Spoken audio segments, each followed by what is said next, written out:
Thank you for the great shipping quality, AliExpress. Okay. Anyway, this is the review of Hatsune Miku Blokees, the Blokees Hatsune Miku model kit thing. Alright, let's build this bad girl.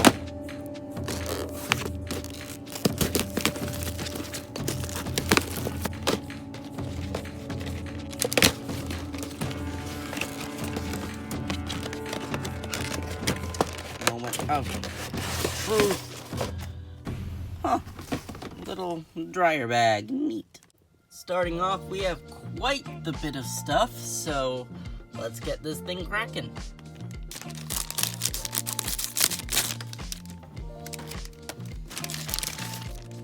Stand and, no, stickers.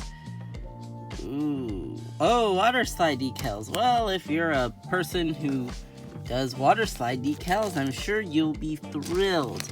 But as a person who personally does not do water slide decals, please end my suffering, and I hope I never have to touch them.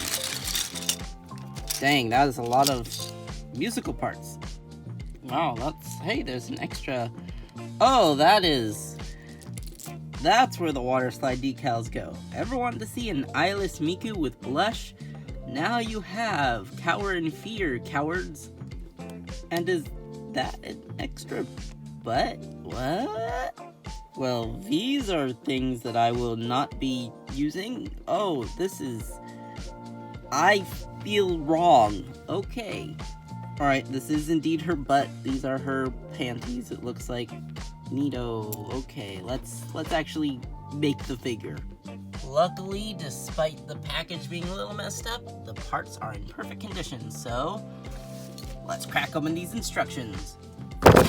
And yes, it is an actual booklet, so you know what? Props on them. The face connects to the head bone. The head bone connects to the hair front. Honestly, this plastic is like gorgeous iridescent. It's a little more blue on camera than it actually is in real life. In real life, it's much closer to a teal color, and teal's one of my favorite colors. And oh my gosh, it's so cool. This is her upper torso made of a very flexible plastic, and this chonkin thing is her neck. And that just, okay, that, give me a second. Note to self, grab from the hard plastic side and not the soft plastic side. That definitely helps. And oh gosh, that is tight. Ooh, but that's flexible, so oh, interesting. Floating little shoulder thing. Okay. Oh, that's too loose. Okay. I need my good old friend a little bit of sticky tack for that one. Now it's not loose. Woohoo! Alright, here's her little waist block thing, which just goes into here. Nice. That fits pretty well. Very shiny. Alright, here we have her lower hips. We can see that they rock back and forth. Pretty neat. And now we just build up the rest of this. Pretty neat.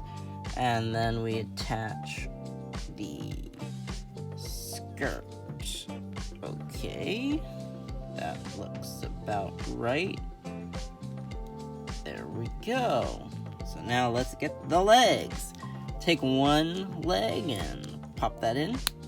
Take another leg and pop that in, and nothing breaks, and so far that's feeling decently solid. And now for the final assembly of our Miku before we do the other stuff that we have to build. But yeah, you take Miku, you put on the lower torso, put on the upper torso, take the head, and hope that you don't break anything. There we have it, folks. We got a Miku. A Hatsune. No, stop falling. No, stop falling.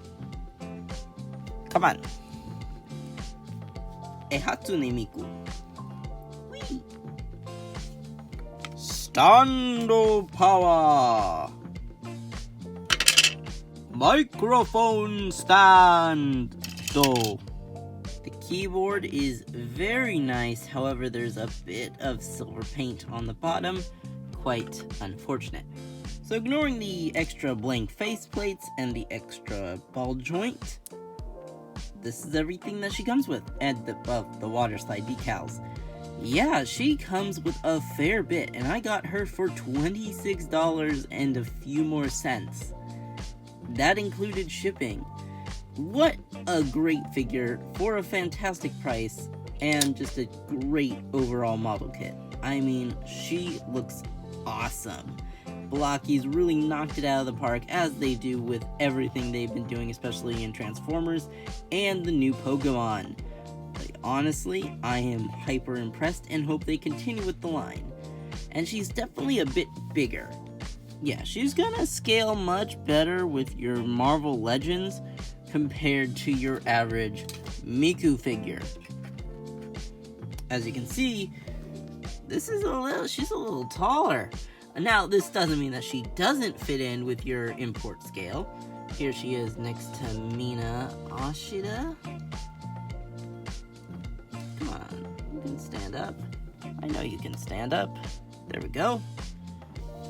Next to Mina. Here we have her next to my favorite Figma figure ever, Yas, Inosuke. Yes, he is a little short, but he's a child. And he's short anyway. But let's move Inosuke out of the way, Mina out of the way, Miku, Snow Miku out of the way. We have the main Miku, the normal Miku to review. Multiple pairs of hands, 3 faceplates, not including the water slide decal, and just a ton of detail overall. She perfectly looks like Hatsune Miku, which is fantastic. We also have the pigtails. I mean, oh, that iridescent glittery plastic is amazing, and the soft plastic for the rest of her body, it's not soft goods, but it basically feels and works better. And you know, you have her leggings, her little shoes, it's all really cute. She has the printed on 01 detail, and a whole bunch of text on her arms for the Vocaloid keyboard stuff. Very nice, very nice. Even on her skirt, very nice, well done Blokees. I mean, they knocked it out of the park visually. Moving on to accessories, we have the guitar. I mean, it fits Miku's color scheme, it's really cool, it has a lot of detail.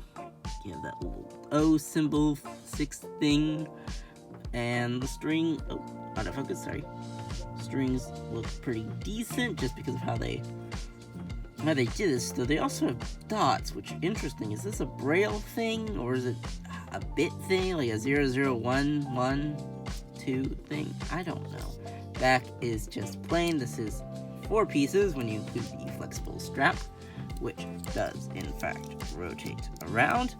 And then we have the keyboard, which has Hatsune Miku written on it, and this is just a really nice piece of engineering. The keys are a separate piece you slide in, and then it just looks so good. Then you have your table legs, it's pretty much normal. Then of course you have your microphone stand, which is just useful for anyone else who wants to do like a Vocaloid type of display. The tripod thing, it just looks like a real tripod, and it works. And before we move on to the hands, we have the stand. It's basically just all ratchet joints, and it feels actually pretty decent. Limiting, yes, but it's a stand, not an action figure. So you know what? I think this deserves a interesting and unique stand award, because I have never built a stand quite like it. Hehe, it's a pincer. This is giving me some serious Bionicle vibes, and I have no idea why. This faceplate. Oh, and while I have the hair off, I just want to mention that you can actually display her without this. You can just take out her little microphone thing, put in, let's see, haven't seen this one yet. Let's put in this normal neutral. Oh, why is it not wanting to work? Alright, there we go. You can have her head on without the little microphone, and the hair mostly hides it. Not completely, but good enough. Also, the leggings are in fact printed. Interesting. She's so cute! Yep, her winking face. Alright, let's get on to hands. Alright, here are her second set of hands, and you might be wondering, they're the same. No, these are slightly more flatly splayed out, creating a much differenter effect. Even though it's really mostly just like one finger on each hand that's actually making any difference, but you know what? It works. These are great for poses that want to add a little bit of whimsy. Alright, then we have her finger pointing gun hands. You know, because she goes the finger run. Pew pew, pew pew.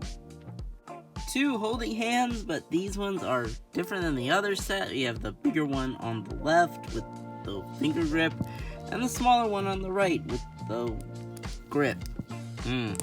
Anyway, one issue I've noticed is that these pegs like to pull out with the entire arm instead of just like that.